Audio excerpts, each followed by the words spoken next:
Hi friends, ഒരു വെള്ളപ്പത്തിന്റെ റെസിപ്പിയാണ് കേട്ടോ കാണിക്കുന്നത്. ഈസി ആയിട്ട് നമുക്ക് ഉണ്ടാക്കാം. സാധനങ്ങളൊന്നും ഇതിന് വേണ്ട. പൂ പോലത്തെ വെള്ളപ്പം നമുക്ക് വീട്ടിൽ തന്നെ റെഡിയാക്കി എടുക്കാം. ഇതിനായിട്ട് ഞാൻ ഈ ഗ്ലാസ്സിന് ഒരു 3 ഗ്ലാസ് പച്ചരിയാണ് എടുത്തിട്ടുള്ളത്. അത് ഒന്ന് പകല് രാവിലെ സമയത്ത് അത് വെള്ളം ഒഴിച്ചു വെച്ച് ഒന്ന് കുതിർത്താൻ വേണ്ടി വെച്ചിട്ടുള്ളതാണ്. ബ്രേക്ക്ഫാസ്റ്റിന് വേണ്ടിയിട്ട് ഞാനിത് ഉണ്ടാക്കിയോണ്ടാണ് രാവിലെ വെള്ളത്തിലിടുന്നതിനെ കുറിച്ചൊക്കെ പറയുന്നത്. എന്നിട്ട് വൈകുന്നേരം അല്ലെങ്കിൽ രാത്രിയൊക്കെ ആവുമ്പോൾ ഇതൊന്ന് അരച്ചെടുത്താൽ മതി. ഇപ്പൊ ഞാനൊന്ന് രാത്രി ഇത് നന്നായി അരിയൊക്കെ ഒന്ന് കഴുകിയതിന് ശേഷം മിക്സിയിലേക്ക് കുറേശ്ശെ ചേർത്തിട്ട് കുറച്ച് വെള്ളം ഒഴിച്ചു കൊടുക്കുകയാണ്. ഈ അരിയുടെ ഒപ്പത്തിന് വെള്ളം ചേർക്കുക. അരി മുങ്ങി കിടക്കരുത് കേട്ടോ. ആ ഒരു ഒപ്പത്തിന് വെള്ളം ചേർത്തിട്ട് ഇത് നന്നായിട്ട് പേസ്റ്റാക്കി അരച്ചെടുക്കുകയാണ്. നല്ലോണം അരയണം കേട്ടോ, തരിയൊന്നും ഉണ്ടാവാൻ പാടില്ല. അപ്പൊ നല്ലോണം അരച്ചെടുത്തിട്ടുണ്ട്. ഇതുപോലത്തെ ഒരു ഇതിനാണ് അരച്ചെടുക്കേണ്ടത്. ഇനി നമ്മൾ ഒരു പാത്രത്തിലേക്ക് ഇത് മുഴുവനായിട്ട് ഒഴിച്ചു കൊടുക്കുകയാണ്. ഇതേപോലെ നമ്മൾ ബാക്കിയുള്ള അരിയൊക്കെ അരച്ചെടുക്കുക. അപ്പൊ ഇത് അരി കംപ്ലീറ്റ് ആയിട്ട് നമ്മൾ അരച്ചിട്ടുണ്ട്. ഇനി നമ്മൾ ചോറ് ആവശ്യമുണ്ട് കേട്ടോ.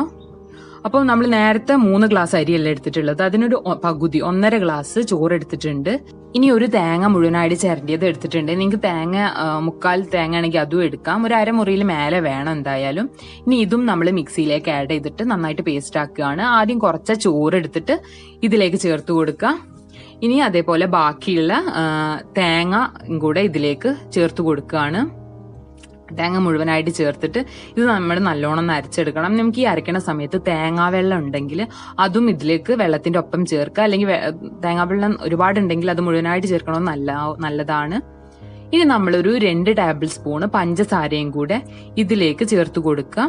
ആവശ്യത്തിന് ഉപ്പ്, നമ്മളെ മാവിന് ആവശ്യത്തിനുള്ള ഉപ്പും കൂടെ ചേർത്തിട്ട് കുറച്ച് വെള്ളം ഒഴിച്ചിട്ട് ഈസ്റ്റും കൂടി ചേർക്കണം കേട്ടോ. ഒരു 1/4 ടീസ്പൂൺ ഈസ്റ്റും കൂടെ ചേർത്ത് കൊടുക്കുക. ഇനി വെള്ളം ഒഴിച്ചിട്ട് തേങ്ങാവെള്ളം ഉണ്ടെങ്കിൽ ഞാൻ പറഞ്ഞല്ലോ അതും ഒഴിക്കാം. ഞാനിപ്പോൾ സാധാ വെള്ളം, തേങ്ങാവെള്ളം ഇല്ലേനും സാധാ വെള്ളം ഒഴിച്ചിട്ട് നല്ല പേസ്റ്റ് ആക്കിയിട്ട് അരച്ചെടുത്തിട്ടുണ്ട്. ചോറുള്ളതുകൊണ്ട് അരയ്ക്കുമ്പോൾ കുറച്ച് വെള്ളം കൂടുതൽ ഒഴിക്കണം കേട്ടോ. അതിന് വെച്ചാൽ ഒരുപാട് ഒഴിക്കരുത്. അരിന്റെ അത്ര അല്ല വെള്ളം എടുക്കണ്ട, കുറച്ചും കൂടെ വെള്ളം എടുക്കണം. അപ്പൊ നല്ലോണം അരഞ്ഞു വന്നിട്ടുണ്ട്. ഇതും നമ്മൾ നേരത്തെ അരി അരച്ചിട്ടില്ല, അതിന്റെ കൂടെയൊക്കെ ഇതും കൂടെ ഒഴിച്ചു കൊടുക്കുക.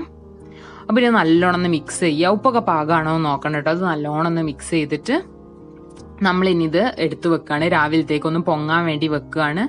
പിന്നെ നിങ്ങൾ ഒരു കാര്യം ശ്രദ്ധിക്കണം, ഇത് കട്ടി കൂടുതലാവരുത്. നമ്മൾ ഈ ദോശമാവില്ലേ, നമ്മളെ ഉഴുന്ന ദോശ, അതിന്റെ ഒരു കട്ടിക്കാണ് വേണ്ടത്. ഒരുപാട് കട്ടി കൂടും ചെയ്യരുത്, പറ്റ കട്ടി കുറയും ചെയ്യരുത്. ഏകദേശം ദോശമാവിന്റെ ആ ഒരു തിക്നെസ് ആണ് വേണ്ടിയത്. ഇനി ഇത് നമ്മൾ നല്ലോണം ഇളക്കിയിട്ട് അടച്ചു വെക്കുകയാണ്. രാവിലെ അത് എടുക്കാം. അപ്പൊ രാവിലെ അത് നല്ലോണം ഒന്ന് പൊങ്ങി വന്നിട്ടുണ്ട്. ഈ സമയത്ത് നമ്മൾ നല്ലോണം ഒന്ന് മിക്സ് ചെയ്ത് കൊടുക്കുക. കാരണം നമ്മൾ ഓരോ പ്രാവശ്യം ചട്ടിയിലേക്ക് ഒഴിക്കുന്നതിന് മുന്നേ മിക്സ് ചെയ്യരുത്, അപ്പം വെള്ളപ്പം കൊള്ളാവും. അപ്പൊ ഇത് ഉണ്ടാക്കുന്നതിന് മുന്നേ ചട്ടിയിൽ ഒഴിക്കുന്നതിന് മുന്നേ നല്ലോണം ഒന്ന് മിക്സ് ചെയ്യുക. ഇനി നമ്മളൊരു വെള്ളപ്പച്ചട്ടി എടുത്തിട്ട് അതൊന്ന് മീഡിയം ഫ്ലെയിമിൽ ചൂടാക്കുകയാണ്. ഒരുപാട് ചൂട് കൂടി പോകരുത്, ഒരു മീഡിയം ഫ്ലെയിമിലേ പറ്റുള്ളൂ. എന്നിട്ട് അതൊന്ന് ചൂടായതിനു ശേഷം നമ്മൾ കുറച്ച് മാവ് ഒഴിച്ചു കൊടുത്തിട്ട് ഈ ഫ്ലെയിമിൽ നിന്ന് ഈ ചട്ടി ഒന്ന് എടുത്ത് പൊന്തിച്ചിട്ട് ഇതുപോലെ ഒന്ന് ചുറ്റിച്ചു കൊടുക്കുക. നമ്മൾ വെള്ളപ്പത്തിനാക്കുന്ന പോലെ ഇതുപോലെ ഒന്ന് ചുറ്റിച്ചിട്ട് നമ്മളിതൊന്ന് അടച്ചു വെച്ച് വേവിക്കുകയാണ്. അപ്പോൾ ഒരു ശ്രദ്ധിക്കേണ്ട ഒരു കാര്യം എന്താണെന്ന് വെച്ചാൽ ഹൈ ഫ്ലെയിമിൽ ഇടരുത്, ലോ ഫ്ലെയിമിലോ അല്ലെങ്കിൽ മീഡിയം ഫ്ലെയിമിലോ തന്നെ ഇടുക.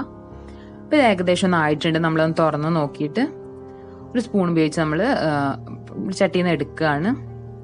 അപ്പോൾ ഇത് നമ്മൾ അടിപൊളിയായിട്ടുള്ള വെള്ളപ്പം റെഡി ആയിട്ടുണ്ട്. ഇതുപോലെ നമ്മൾ ബാക്കിയുള്ളതും ചെയ്യുക. ഞാൻ ഒരു വെള്ളപ്പം കൂടെ ഉണ്ടാക്കുന്നത് കാണിച്ചു തരാം. കുറച്ച് മാവ് ഒഴിച്ചു. മാവ് കൂടുകയും ചെയ്യരുത്, പറ്റ കുറയും ചെയ്യരുത്, ഒരു മീഡിയം ഇതിൽ ഒഴിക്കുക. എന്നിട്ട് ഇത് ചുറ്റിച്ചതിന് ശേഷം അടച്ചു വെച്ചിട്ട് മീഡിയം ഫ്ലെയിമിലോ അല്ലെങ്കിൽ ലോ ഫ്ലെയിമിലോ വേവിച്ചെടുക്കുക. അപ്പോൾ ഒന്ന് തുറന്ന് നോക്കിയപ്പോൾ ഏകദേശം ആയതിനു ശേഷം നമ്മളിത് ചട്ടിയിൽ നിന്ന് എടുക്കുകയാണ്. അപ്പോൾ നമ്മളെ വെള്ളപ്പം, അടിപൊളിയായിട്ടുള്ള വെള്ളപ്പം റെഡി ആയിട്ടുണ്ട്. വീട്ടിൽ തന്നെ നിങ്ങൾക്ക് നല്ല ആരെടുക്കുന്ന ഈസി ആയിട്ട് ഉണ്ടാക്കാൻ പറ്റുന്ന വെള്ളപ്പമാണ്. അപ്പോൾ എല്ലാവരും ഒന്ന് ട്രൈ ചെയ്ത് നോക്കുക. പിന്നെ ഒരു കാര്യം, നിങ്ങളിത് അരി കുതിർത്ത് വെക്കേണ്ട സമയം 6 മണിക്കൂറും പിന്നെ ഇത് പൊങ്ങാൻ വേണ്ടിയിട്ടൊക്കെ അരച്ചു കഴിഞ്ഞിട്ട് പൊങ്ങാൻ വേണ്ടിയിട്ടും വെക്കേണ്ട സമയം 6 മണിക്കൂറാണ്. ഒരു മിനിമം കേട്ടോ 6 മണിക്കൂറെങ്കിലും വെക്കണം. അപ്പോൾ നിങ്ങൾ ആദ്യമായിട്ടാണ് എൻ്റെ വീഡിയോ കാണുന്നതെന്നുണ്ടെങ്കിൽ ചാനൽ സബ്സ്ക്രൈബ് ചെയ്തിട്ടൊന്ന് സപ്പോർട്ട് ചെയ്യണേ. Anyway, thanks for watching.